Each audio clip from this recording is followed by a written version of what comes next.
Welcome back to Old School Sports and our Out of the Park Baseball 24 playthrough of the Buffalo Wings.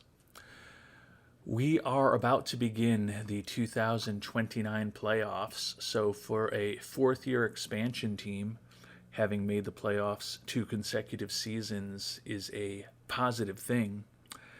That said, last year our Wings were a surprising 101 win club, and we felt in particularly with the addition of Adley Rutschman this offseason that we were going to be a better team here in 2029 than we were in 2028.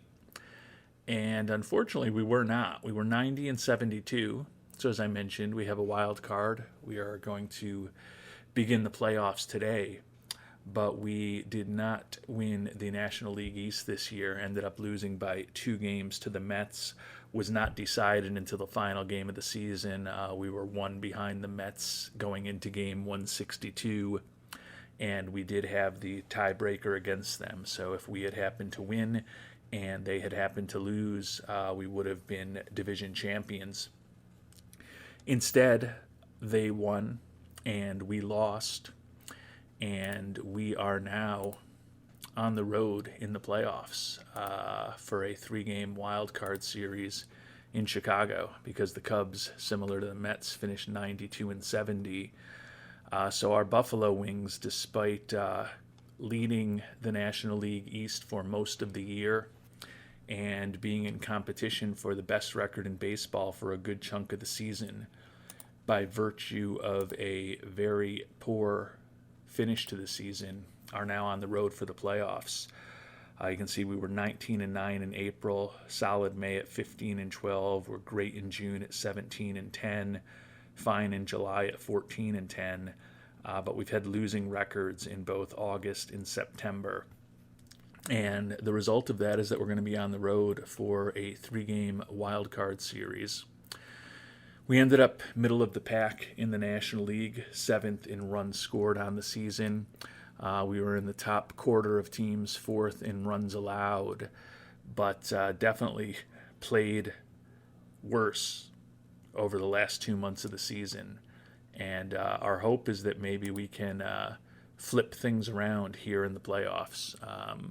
I tend to think we're either going to get ousted pretty quickly and painfully by the Cubs, or we're going to go on a run and maybe take this team into the World Series.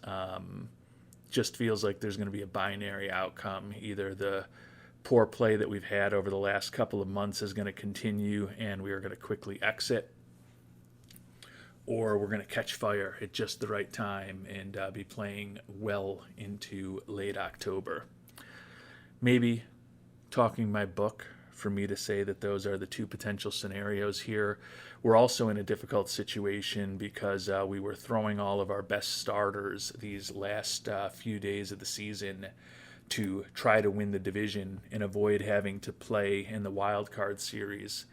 So right now we're set up for Sean Sullivan to start today, and then supposedly Kim is going to go tomorrow, and then Ohtani in a potential game 3. But looking at where Ohtani and Bieber are as far as rest, it'll be 5 days ago for Ohtani tomorrow. He's only 70% recovered at this point, but I think that there is a chance that he'll be able to go tomorrow, and Bieber, who went 3 days ago, may be able to go in a potential game 3, but just in the interest of keeping our options open, depending on how those guys recover over the next 24 and 48 hours, we are keeping Kim out of the bullpen to ensure that if he has to go in game 2 or 3, he is rested and ready to go. But the way that we drew this up heading into this season was for our 4 top starters to be our rotation for the playoffs. And with Ohtani and Bieber, we've got 2 of the top 4. But unfortunately, we didn't even put the third of the top 4 players on the playoff roster, or top 4 starting pitchers. That's Hayden Yinger, who pitched 2 days ago as we tried to win game 162. And with games the next today, tomorrow, and the day after, it's hard to foresee a scenario where he's going to be ready to go for us. So don't even have him on the playoff roster. Our hope is that perhaps we get by these Cubs, and if we do get by these Cubs, then Yinger will be ready to go game one of the NLDS. And then the fourth of our big starters, and the guy who's probably been the most consistently pitching, you can see he led the National League in games in 2027 and 2028, out with shoulder inflammation since the beginning of September, should be back for spring training next year. But Andrew Painter, who had a rough year, 8-9 with a 5.56 ERA. You look at his pitching ratings and the way he's performed on the field for us, and quite honestly, in most cases for the Phillies before we made that big trade for him, just seems to be a guy whose stats do not match up to his ratings as far as his performance. He's still signed with us for many years to come. Likely would have been our fourth starter in the playoffs. But the fact that we're only going to potentially be able to use one or two of our top four starters in this wild card series is certainly not optimal. But that is the hand that we have been dealt, and to some extent dealt ourselves, since we knew we were emptying out our starting rotation at the end of the year fighting for the division. And as we prepare to go up against those Cubs, the teams are kind of different. They have one of the top offenses in the National League and a middle-of-the-road pitching staff. We're a bit the opposite, a pretty average offense and one of the better pitching staffs in the National League, at least as far as the rankings, although, as I mentioned, we're potentially not going to have a lot of our big starters on the mound for this series. We were 0-3 against the Cubs this year, so there's definitely an argument to be made, particularly if Kim does end up pitching Game 2 tomorrow instead of Ohtani, that it could be a very quick exit from the playoffs for our Buffalo Wings. And before we get started with our series, we'll take a look at the rest of the playoff setup. The Astros and the Yankees were your two division winners in the American League. Mariners, Guardians, Twins, and Rangers are your wild cards. Cincinnati Reds, last year's World Series champions, a team that went 11-1 in the playoffs, including a 4-0 victory over us in the NLCS, are your Western Division champions. And as I talked about, the Mets are your Eastern Division champions. Our Wings, the Cubs, and two storied franchises, the Cardinals and the Dodgers, are your wild card teams in the National League. So Sean Sullivan, the guy who we picked in the second round back in 2024 out of Wake Forest, has definitely had an up and down career at the major league level with our Buffalo Wings. Was a consistent starter for us those first two seasons, really had a solid rookie year. Last year, split the season between the majors and AAA. This year, he was up in the big club more consistently and ended up with some of the injuries to our pitching staff, starting 19 games. A pretty middling performance, ERA plus, a little worse than average, FIP minus, a little better than average, respectable Sierra, and a 1.5 WAR. He's our only lefty. And it does seem like Chicago is a little susceptible to lefties, so hopefully that will work in our favor. TJ Nichols on the mound for the Cubs, 12-8 this year with a 3.87 ERA. Honestly, when you look at his ERA plus, his FIP minus, his WAR, his Sierra, this probably is a pitching matchup that we're going to need to win if we are going to win this playoff series. And we get a win, 10-7, overcoming 3 home runs from Vlad Guerrero Jr., who is on the Cubs, to win in extra innings. Emmanuel Clase, who we picked up close to the trade deadline, gets the win in relief. Adrian Morejon with the save. We got homers from Jace Barofin and Lang Choi. That's obviously off of the bench because he is not in our starting lineup anywhere. A 10-inning game. a 2-run triple in the top of the 10th by Deshaun Seifu, the big blow for us. They scored 3 in the first. We came back and tied them. We took a 6-5 lead in the top of the 5th. They tied us in the bottom of the 5th. Traded runs in the 6th and 7th, and then 3 runs in the 10th, thanks to Seifu. So Seifu was 2 for 6, a run scored, 2 ribbies. Basallo, our designated hitter, 2 for 4. And Burleson, our left fielder, who we traded for near the trade deadline, 3 for 4 with a couple of runs scored. And then Barofin with a monster game, 3 for 5, a run scored, 5 ribbies. Barofin with a double and a home run for us, as we talked about. So, good start for our team. Sullivan, very ugly performance. The left-hander, Harold Melenge, came on and did not do much better. Finally, another lefty, Kyle Backus, stabilized things a bit in the middle to late innings. Clase came on and gave us 2 innings pitched, allowing 1 hit and 1 walk to earn the win. And then Morejon with the save came out in the bottom of the 10th for us. Vlad Guerrero Jr. ties the NL playoff game record with 3 home runs. Nichols, not a great performance by them on the mound. A little better than we got from Sullivan, but certainly not the way they wrote it up. And then Dax Fulton and Jackson Ferris were the guys who were victimized in the later innings as we ended up getting the W. So good performance for the Wings here in Game 1. Maybe we are going to shock some people. So now we will take a look at Ohtani. It's nice to know that we will have him at a worst case scenario in Game 3. Looks like they're still intending to go with Kim. No, Ohtani's 100%. Ohtani should be on the mound. He pitched 5 days ago. His rest status is 100%. I am going to overrule our bench coach. Ohtani should be ready to go.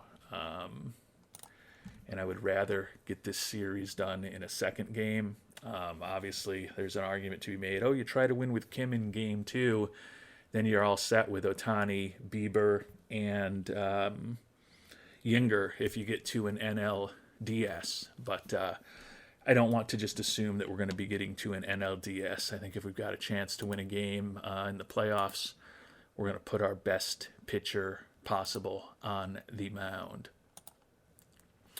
So Ohtani on the mound for us today in Chicago, going up against Casey Mize. Casey Mize looks like he split the year between the Marlins and the Cubs at the major league level.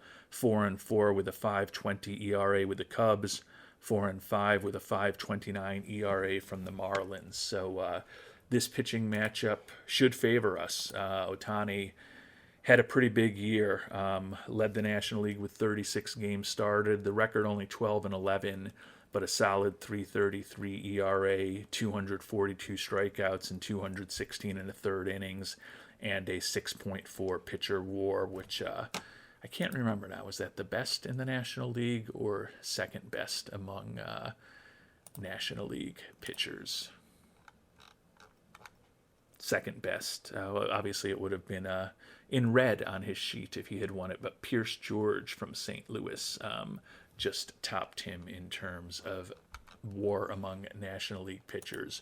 But clearly would think that the pitching matchup here in Game 2 favors us.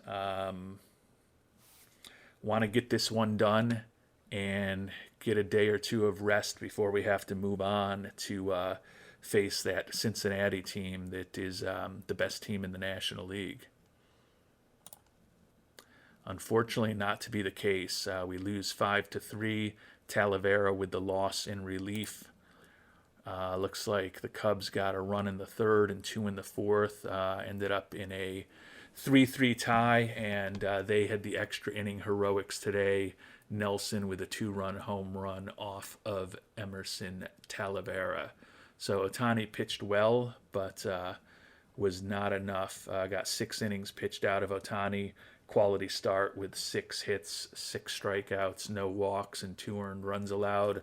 Morejon with 2 perfect innings for us, and then Talavera in his second inning of work gave up the big hit. Didn't generate a lot of offense, a couple hits and a couple ribbies from Vance Honeycutt.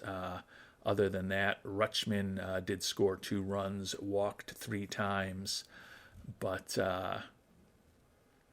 not a lot of offense for us. And this may have been, we may rue this opportunity because I think we're going to definitely have a more difficult pitching matchup tomorrow potentially. And I think we are going to, depending on how Bieber looks, if he's recovered to be, it looks like Bieber is the default at this point. So that's what we wanted. I will, at this point, go to a 3-man rotation, and Kim is available for long relief if we need him. Hopefully that will not be the case, but certainly all hands on deck here for the deciding Game 3. Bieber is 100% rested and hopefully ready to go and ready to give us a big performance. Bieber's been a pretty important pitcher for us the 3 years since we picked him up. 10-6 with a league best 2.65 ERA his first year. Led the league or tied for the league lead in games started when he went 14-7 with a 3.31 ERA last year. This year, optically, not as good, 8-7 with a 4.30 ERA. But his Sierra of 3.45 and his WAR of 3.33 are the best that he has put up for us. So I think gotta hope that he gives us a big performance. As I said, it could be his last game for us. He's going to be a free agent after this year, looking for about $11 million a year for 4 years. I don't know if that is something that we can afford to do. It would be very tricky financially for us to do much of anything this offseason. That was part of the reason that we had brought Rutschman on board before this season, figuring that this was our last chance with Otani, Bieber, Yinger, and Painter as our big 4 in the rotation. And hopefully this won't be the last start for the Buffalo Wings for Shane Bieber, because either that will mean that we're moving on to the NLDS, or we somehow figure out a way to bring him back next year. Honestly, I would prefer to move on to the NLDS. So hopefully we get him back to pitch again for us this year, maybe in a game 4 or 5 in the NLDS. We've been planning on parting ways with him after this season, so if he's going to pitch for us again, I'd rather have it be in the playoffs this year in the next round rather than next year in April. So Shane Bieber going up against Brant Herter. He was 14-5 with a 3.27 ERA. Doesn't have incredible stuff, but his movement and control are both very good to excellent. Left-handed pitcher who we've struggled against this year. Extreme ground ball tendencies to try to keep the ball in the park. Certainly would view him as a potentially challenging pitching matchup for us.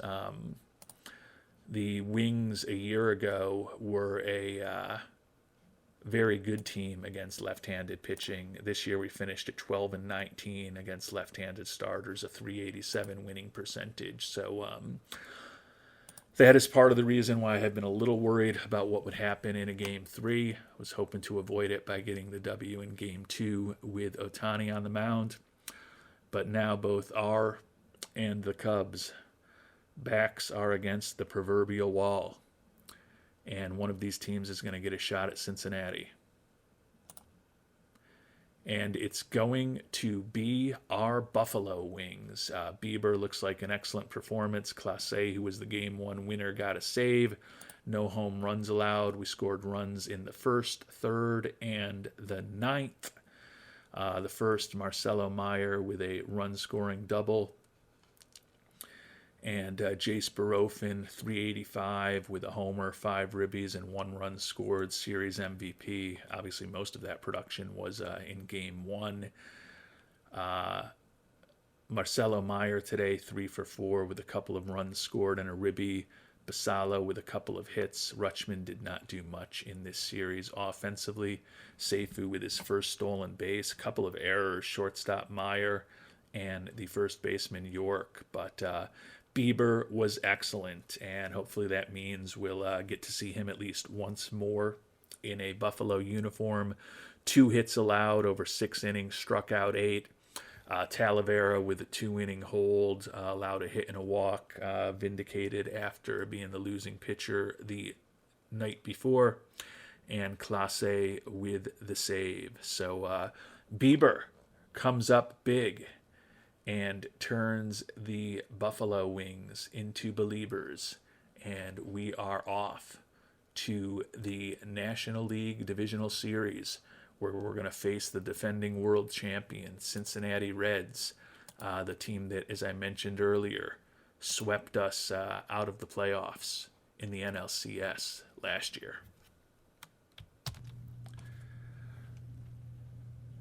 And no rest for the weary here in Buffalo. We won in Chicago yesterday, flew immediately to Cincinnati to begin the series today. So the Reds are well rested. We will have Yinger on the mound. The issue is without a off day for us between the series, we're actually in a situation where if we play 5 games in this series, we're probably going to use 5 different pitchers. We have to kind of go with a 5-man rotation, even though we would prefer it to be a 4-man rotation, simply because we have 5 days in a row that we're playing games now. So Kim, who would normally be a long reliever for us, we actually have to save him because he will be pitching tomorrow, given that Game 1 starter Sullivan will only be on 4 days off as of tomorrow. Could try to pitch him on shorter rest, but I think we'll give Kim the opportunity. So if the series goes 5 games, kind of a weird scenario for a playoff series, in that our Wings will likely use 5 different pitchers. You can see right now we're lined up for Kim, day off, then Sullivan, Ohtani, and Bieber, the 3 who went for us in the first round victory over the Cubs. So Yinger is back and on the mound. He was 14-3 last year with a 2.51 ERA. Had some injury issues this year. 5-3 with a 2.33 ERA on the season. So still pretty effective while he was healthy for us. Glad to see him get an opportunity going up against Paul Skeens. He was the Cy Young Award winner last year in the National League. 18-9 record with a league best 240 innings, 3.38 ERA. Likely will get some more Cy Young Award votes this year. As I mentioned, Cincinnati swept us out of the playoffs last year in the NLDS 4-0 on their way to the World Series. Their 99-63 record is the best in the National League. Similar to the Cubs, they were 3-0 against us this year. They have the number 1 offense in the NL and the 7th best pitching staff, so a slightly above average team in terms of the amount of runs that they allowed. Yinger against Skeens as we try to get off the schneid against the Cincinnati Reds here in Game 1 of the NLDS. And a lot of runs scored, 13-9 victory. Not a big-time pitching matchup. Jonathan Lasaiga wins for them in relief. Raylan Perez takes the loss in relief for us. We got homers from Honeycutt and Oda. Batch of home runs from the Reds. Ellie De La Cruz, White, Huggins, Vaquero, and Brawley Diaz with a couple of dingers for the Reds. So ugly box score, a lot of crooked numbers. Oh, they got 5 right in the first and then got into our bullpen. Just a ugly game for the pitchers in particular. Seifu with a couple of hits, Oda with a couple of hits, Honeycutt with 3 hits, and Nick York with a couple of hits and 3 ribbies for us. But Yinger allowed 5 earned runs over 2 innings. Camilo Doval came in and gave us some solid relief. The left-hander Backus got crushed. Raylan Perez got crushed. Clase even gave up a run, and then Morejon allowed 3 hits over an inning and a third while striking out 3. So some pretty ugly pitching performances, and another loss for our Buffalo Wings against the Cincinnati Reds.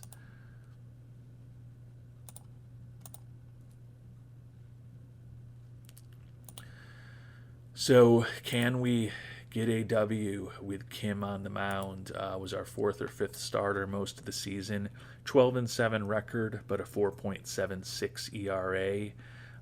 Gives up a lot of hits, more than a hit per inning, and 22 homers in 158 2/3 innings, even though he does have ground ball tendencies. Could be a bit of a problem for him in Great American Ballpark. Going up against Dustin May for the Cincinnati Reds, the 32-year-old, 11-9 with a 4 ERA this season. He has extreme ground ball tendencies. And the Reds with another victory. So that's 6 consecutive wins in the playoffs against us, and at least 9 consecutive overall, including the regular season. Another home run from Brawley Diaz. Kim takes the L.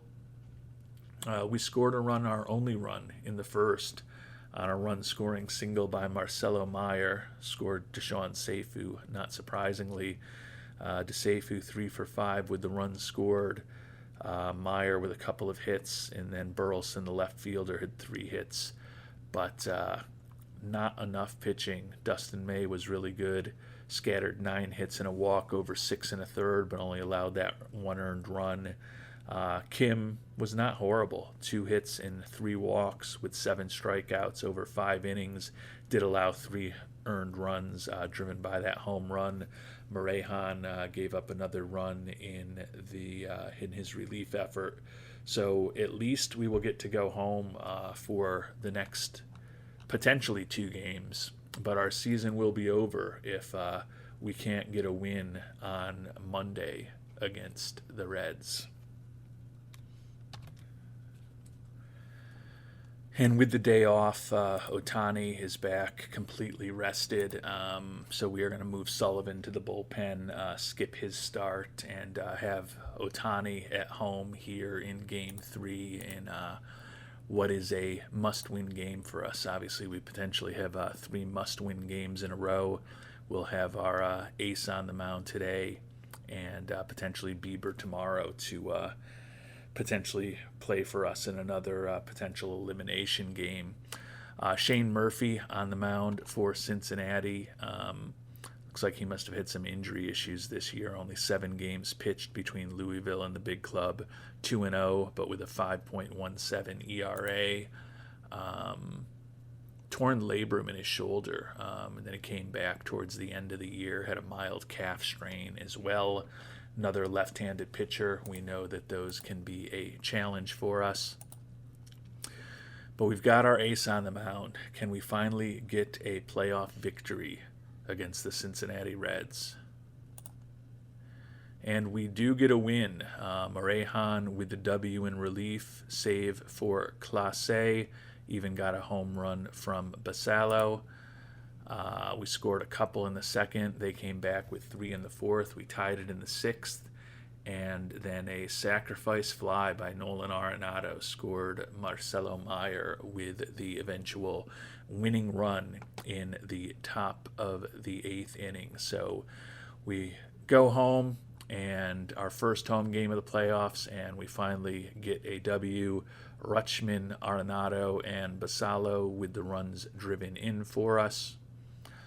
Otani, another quality start, 5 hits, 1 walk, 3 earned runs over 6 1/3, struck out 7. Morejon and Clase combined for 2 2/3 of hitless relief, allowing just 1 walk while striking out 3. So, and Vance Honeycutt with a couple of stolen bases. He's been a little more active on the base paths in the playoffs than I think even Seifu has been at this point. So, who knows what's going to happen in Game 4 and a potential Game 5, but at least hopefully this win gets the Reds out of our minds a bit. We've proven we can beat them once in the playoffs. So now the goal is to see if we can get some magic going and beat them here in Game 4.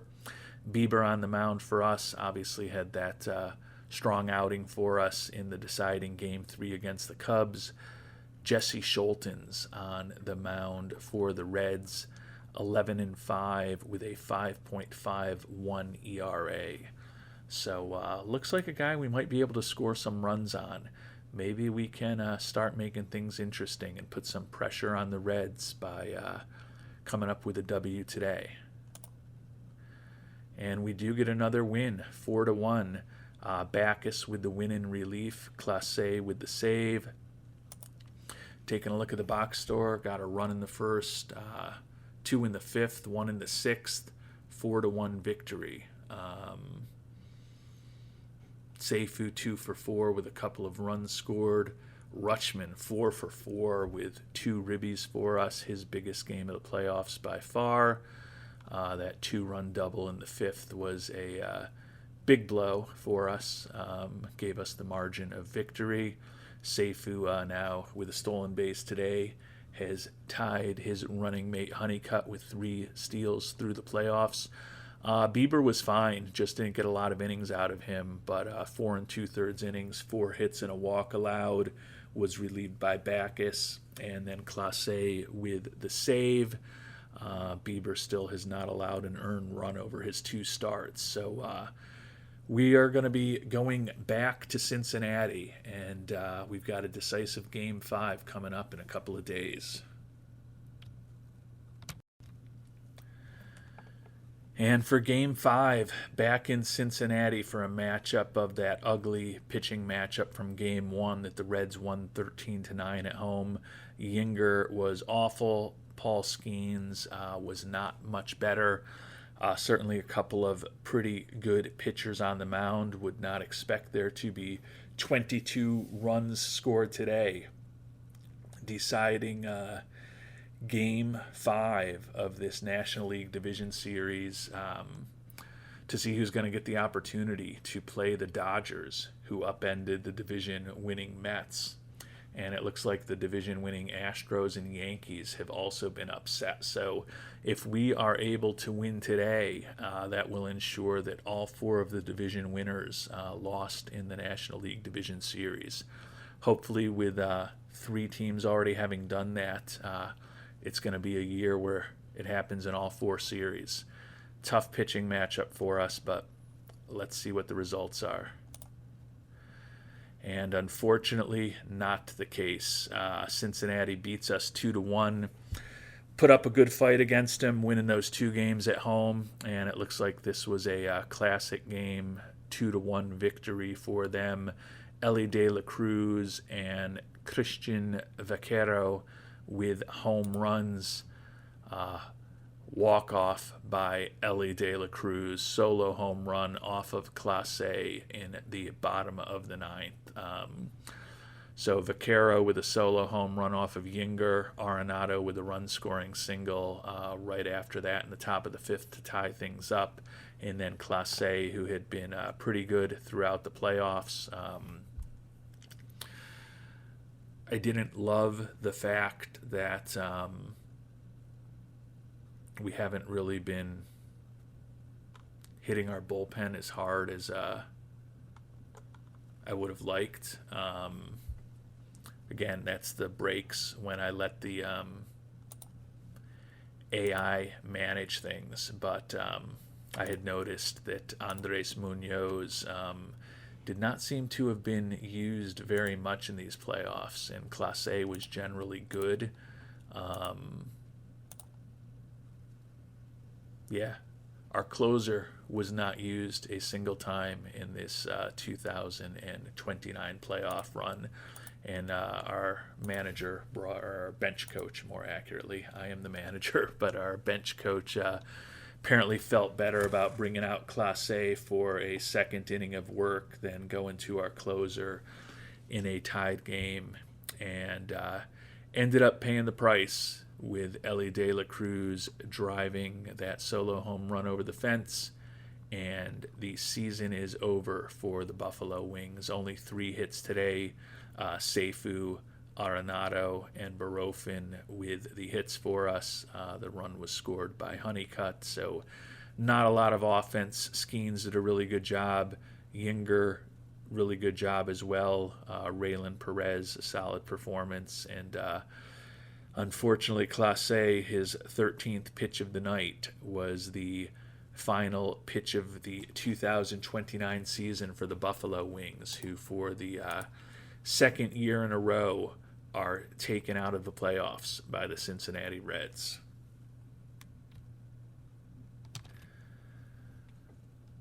So the season is over for the Buffalo Wings. Gave Cincinnati a good run, but they are on to the NLCS for a second consecutive season. We'll do a deep dive on the performance of our major league players in our next episode as we get ready for the off season to begin. But thought it would be interesting to spend a little time now digging into the top prospects in our minor league system.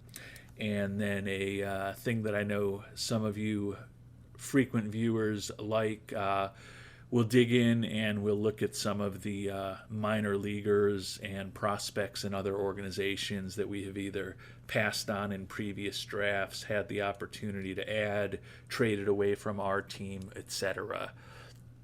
So we finished the season ranked 11th out of 32 farm systems. Not too bad, given that we had to cut our player development budget pretty significantly this past year. Top prospect is still Humberto Duque, number 33 overall, recently turned 18 years old, still at our international complex, but he will likely be up at our DSL team next year. And did focus this offseason on trying to ensure that our 2 rookie-level teams were more competitive. Neither one was great, but they were both significantly better than they were a year ago. Unfortunately, our A and our high A teams kind of stunk this year, so still got some work to do.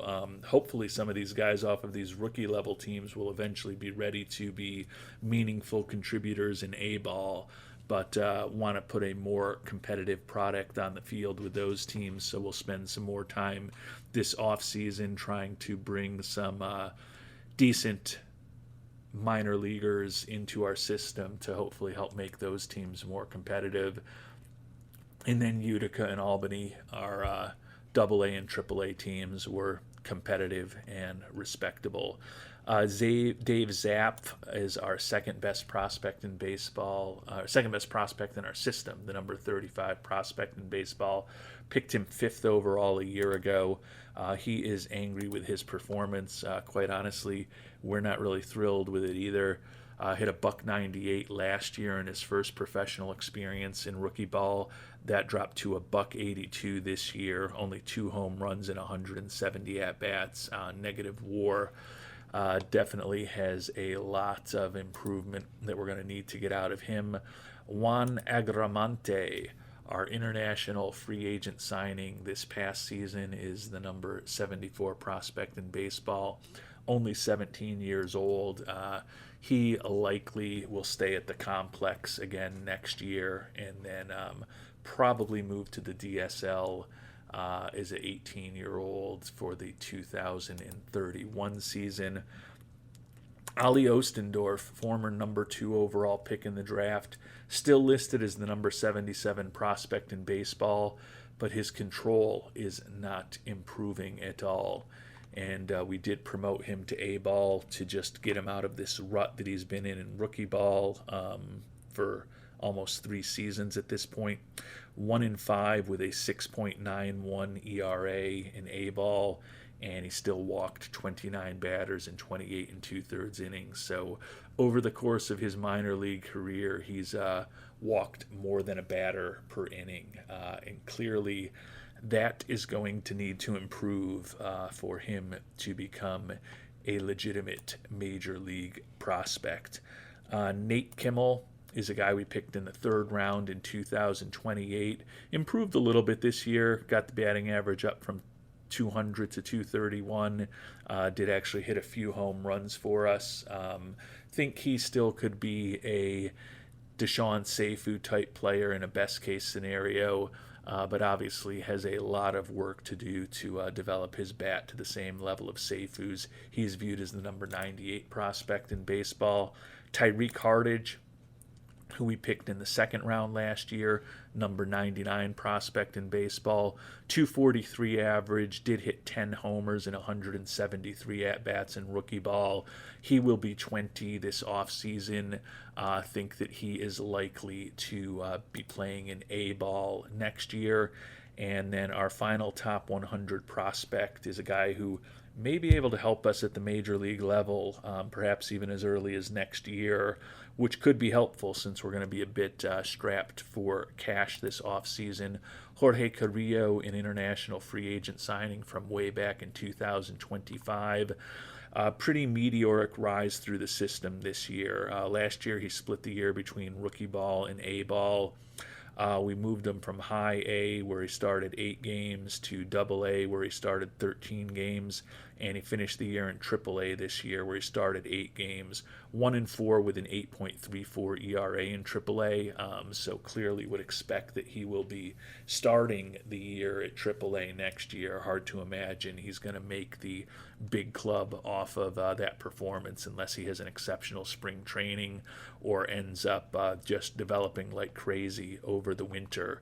But guy who looks like he could have 5 major league slightly above average pitches, slightly above average stuff, slightly above average movement, and potentially control that's slightly above average too. He's durable. He's throwing in the mid to high 90s at 23. He'll be 24 the start of next season. Like I said, probably will end up starting in AAA, but the profile suggests he could potentially be a useful 4th or 5th starter for us at the major league level. So interesting in seeing what we get out of Carrillo next year. And we'll dig into a handful of other top prospects, basically anyone on the team who's ranked. Juan Medina, guy we picked in the second round this past year, he did really well in rookie ball, 364, 8 doubles and 6 homers and 99 at-bats. Good to see a player that we draft actually just dominating in rookie ball. He's still only going to be 18 at the start of next year, but probably will start him in rookie ball and then look to move him up to single A at some point next season. I skipped over Rodolfo Carmona, right fielder, who was an international free agent signing in 2029. He had another pretty miserable year in the DSL, hitting just a .183, 6 home runs once again. Santiago Marte, another international free agent signing of ours from 2026. He actually made some progress this year, which was good to see. Got the batting average up to 256 with 8 homers and 211 at-bats in the DSL. He's going to be 21 in about a month. We'll likely be moving him up to A-ball next season. Hopefully he can continue his development there. Joe Edwards is playing shortstop for us right now, but clearly with that profile is not a long-term shortstop for us. He's another guy similar to Ostendorf, had not done much with 3 straight years in rookie ball, so we moved him up to A-ball towards the end of this season just to get a change of scenery for him. Obviously didn't work out too well, hit just a $157 there, but he's 20 years old now. He's going to be 21 before the beginning of next season. Going to have to see what the guy can do in A-ball. Clearly he hasn't been playing all that well or developing all that well in rookie ball.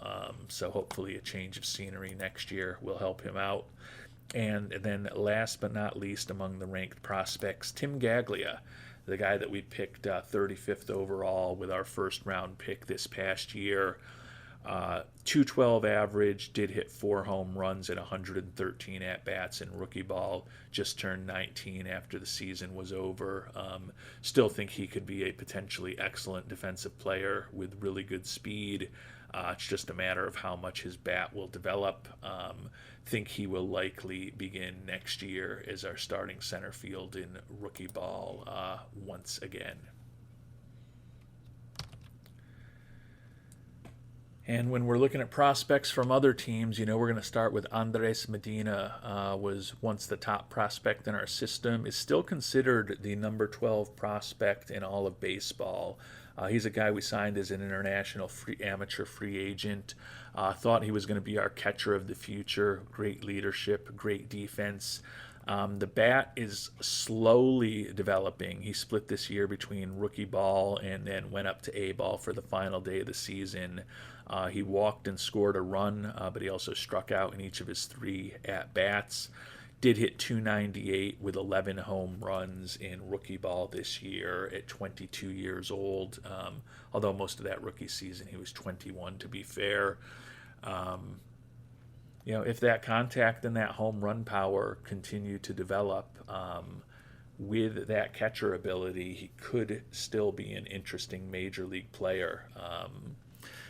Just don't know at this point whether he's going to get another 15 to 20 points of development he probably needs in both of those categories to make up for the fact that his gap power, his eye, his avoid strikeouts are all likely to end up below average, and he doesn't have much speed, but starting to look like not a perennial all-star, but with that glove, if the contact and home run power can keep moving in the right direction, could still be an interesting major leaguer down the line.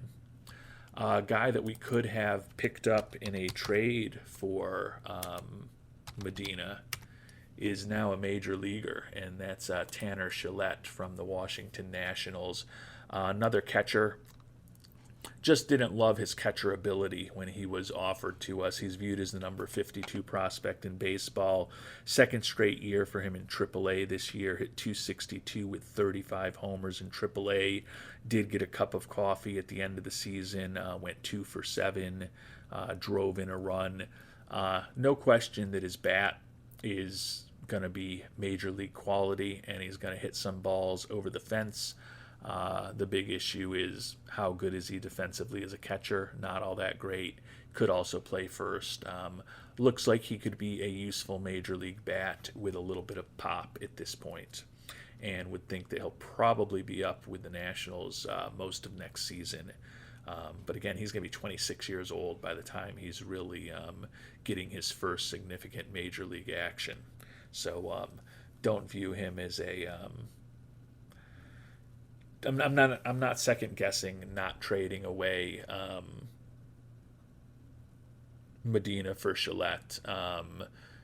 Although Painter ended up injured and ended up having a off season this year, I still like the fact that we've got him locked up for several years to come. And Medina was the cornerstone of that trade that brought us Andrew Painter.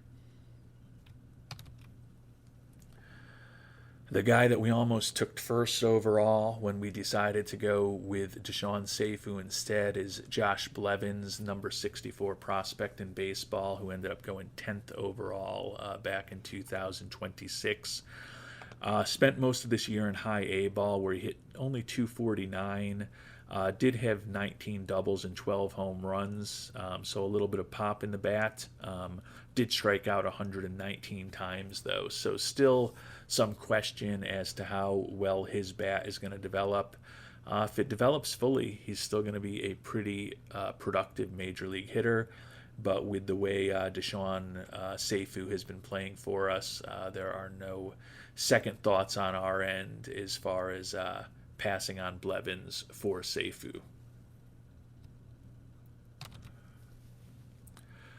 You may remember Derek Boot, an international amateur free agent that we really liked, and we ended up making lowball offers to a couple of pitchers, and we got them instead early and couldn't compete with the Cubs as far as bringing Boot into our organization. He's the number 26 prospect in baseball. Split this past year between A ball and high A. 252 with 17 homers in A ball, 296 in a limited amount of time in high A. Still certainly looking like he is going to develop to have a pretty good major league bat. I'd have a difficult time playing him with that 40 range and 40 error at third base, but it still looks like that is what the Cubs intend to do with him. Roman Maples, shortstop in the Kansas City organization, is a guy who went 8th overall in 2027, number 94 prospect in baseball. A guy that we were strongly considering. We went with Ali Ostendorf. We've talked about the fact that he's got to get some improvement in his control to be a big-time player for us.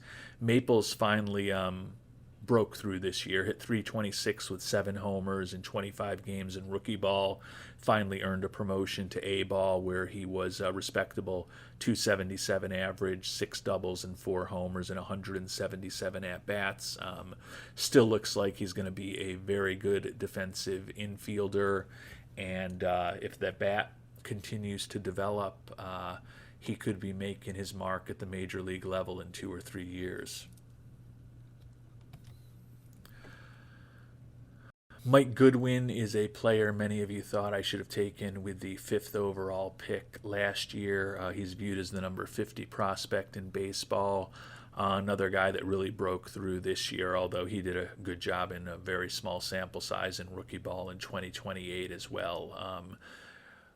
He hit 370 this year in rookie ball, then was promoted to A ball where he hit 290 in 245 at-bats. Guy who's got really good speed, a potentially really interesting bat as far as everything except the home run power. He's durable, good personality. I don't love him defensively, and that is a big part of the reason that I ended up going with Zapf instead of Goodwin with the 5th pick a year ago. But I know many of you felt Goodwin was the right way to go. And certainly with the performance that Goodwin's had so far, he's looking like a more promising prospect than Zapf at this point.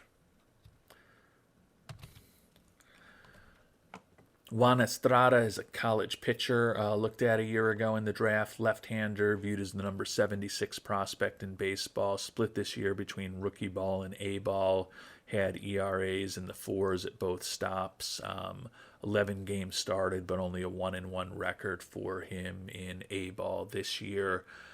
Certainly looking at his ratings and the way those 4 pitches have developed, would think that he is going to be a major league player perhaps by sometime late in the 2031 season for a potential cup of coffee with the Pirates organization.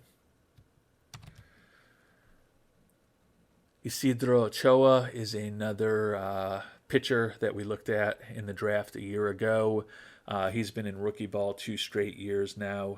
2-0 record this year, 2.45 ERA. Only pitched 18 in a third innings, though. Guessing he must have had some kind of injury issues.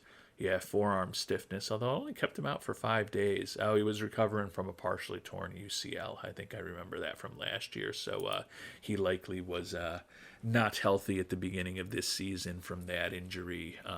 So reasonably effective this year, although the 17 walks in 18 innings is something that will need to be cleaned up. He's 20 years old now, would think that he's got a chance to be in A ball next year. Edgar Casares is a catching prospect that our scout was for some reason a big fan of back in an international free agent signing period. Actually, this isn't the right guy to look at. Now, this is the relief pitcher, Casares. I need to find a different Casares.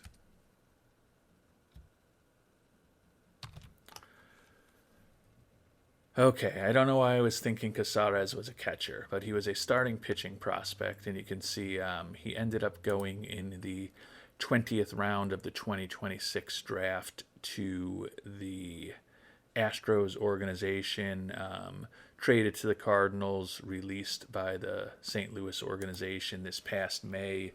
Doesn't look like he's ever actually played this past season anywhere.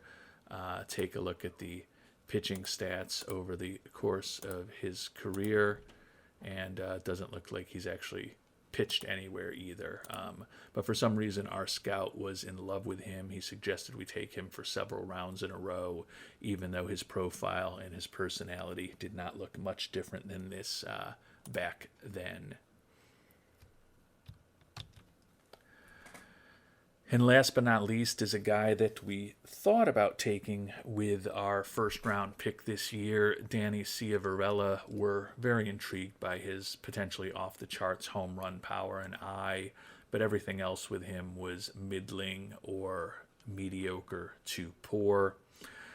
Hit 200 this year, did have 4 homers and 19 walks in 36 games. So kind of exactly as would be expected. A little pop in the bat, a good eye. The question is whether he's going to hit enough to make contact enough to ultimately play at the major league level. You can see he struck out 53 times in 85 at-bats. So with the 53 strikeouts, 19 walks, 4 home runs, he is a real true outcome type of player, and not upset that we didn't go with him. Obviously that power is very tempting, and obviously the guy that we went with instead in Tim Gaglia has a long way to go, hit only a little better than Ciavarella this year in rookie ball. But at least with Gaglia, with the defense and the speed, we've got a few things to fall back on as opposed to Ciavarella. And if that bat does not develop, he's got no future at all.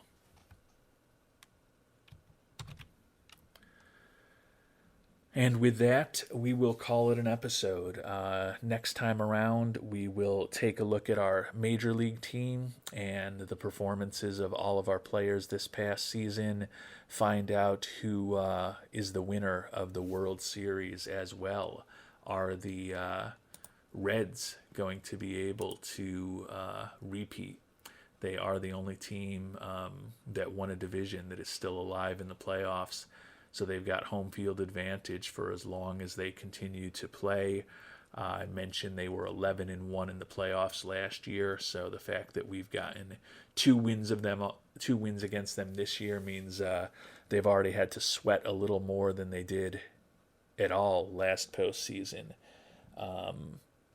We'll find out what happens as far as the 2029 champion in our next episode, and as I said, going to spend a lot of time digging into our roster, our top performers, our bottom performers, and who's likely to be on the team next year, who we probably need to think about moving on from.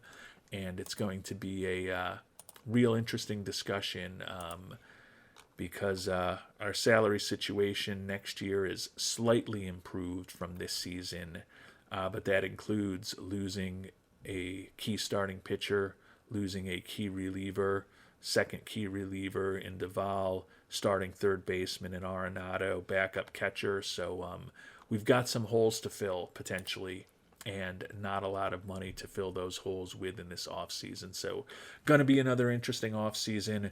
When all was said and done, kind of similar assessment to what I said at the beginning of the episode. It's a 90-win team in the 4th year for an expansion franchise that's going to the playoffs 2 out of those 4 years is nothing to turn our noses up at. But after winning 101 games last year and being in win now mode, it's definitely a disappointment with the way that this season ended with 90 wins and an exit in the NLDS. So hopefully on to bigger and better things for the 2030 season with this Buffalo franchise. But it's going to be a different looking team next year, and we've got a lot of work to do to ensure that we're going to remain competitive next season. And we'll take our first steps towards that in our next episode. Until then, thanks so much for watching, and hope you have a great day.